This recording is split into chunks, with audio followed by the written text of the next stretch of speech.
My new hero, Christian Sundberg, talked about how vital our true intention is in the grand scheme of things. When we have our life review after we leave this body, what is most applauded is not necessarily what we did, but why we did it. The ultimate is having unconditional and selfless love as our intention. We can't trick ourselves into believing we act out of love when we're actually acting out of fear. Last week, I attended the memorial service of a young and treasured wife and mom of 2 school-age boys. I felt apprehensive even attending, knowing my history of sobbing uncontrollably when I focus on such a tragic loss, and knowing the pain her family is and will be enduring. I did have a few weepy spells on the way to the service, which I healthily and freely felt as best I could so they could leave naturally. When I arrived, I entered unobtrusively through the back of the church and sat alone in the choir loft, ostensibly to take a few photos for the newsletter. I had a few sniffles and used only 2 tissues during the service. I truly felt joyous that Brandy was free of her struggles and in the shining light now of our true home. And while I do get swept up in the pain of losing beings precious to us, I know in my heart that I signed up for this experience, and I'm growing in compassion and understanding as a result. I did gather with some of the church members afterwards for fellowship and got a few things done for upcoming church projects in the office. The event isn't really the point of my story, however. I just wanted you to know that I was coming from or standing on rather shaky emotional ground, even while proud of myself for feeling the pain and finding healing and joy in life's agonies anyway.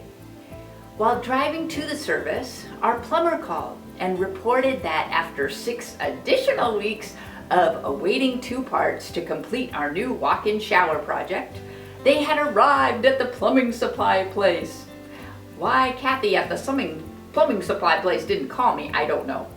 However, there was some problem with a part or something, so I should call Kathy there and get the whole scoop. What? It took 6 weeks to get the initial part in the first place, another 6 weeks to get the replacement, and Dad's been without his shower for almost 4 months.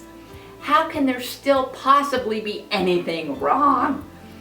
I reminded myself that I hadn't even talked to Kathy yet, and I didn't know anything for sure. When I returned home after the service, I did give her a call. She said something confusing about we're complete, but we're missing a lever on the controls. I gathered up every piece of plumbing we had waiting at home and headed over because I didn't know what was what.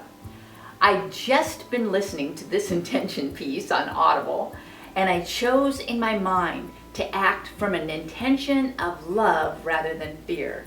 Though I knew I felt frustrated and anxious and being in a more fragile than usual state, I literally talked to myself as I walked up the ramp to the door.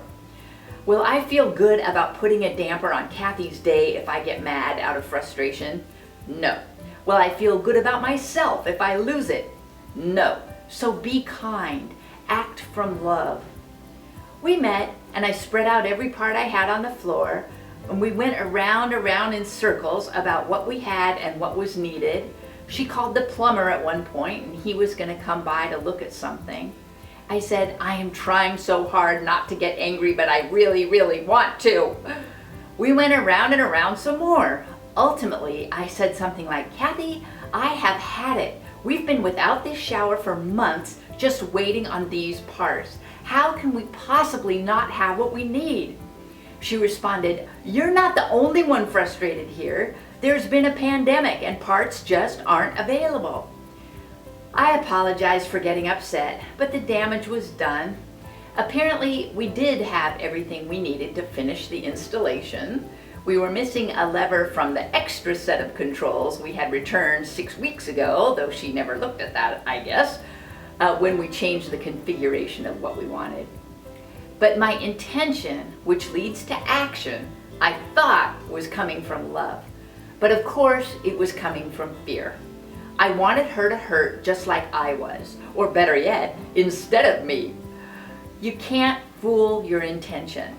I really do want to intend from love, but it can't just be in my head. It has to be in my heart, which it is much of the time, but not as often as I'd like, and not when I'm under stress especially.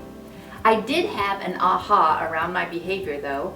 I was upset from the get-go. I couldn't talk myself into changing. Very seldom have I been able to change from fear to love in the heat of the moment. I do appreciate this opportunity to learn about my true intention and how next time I can better shine that divine.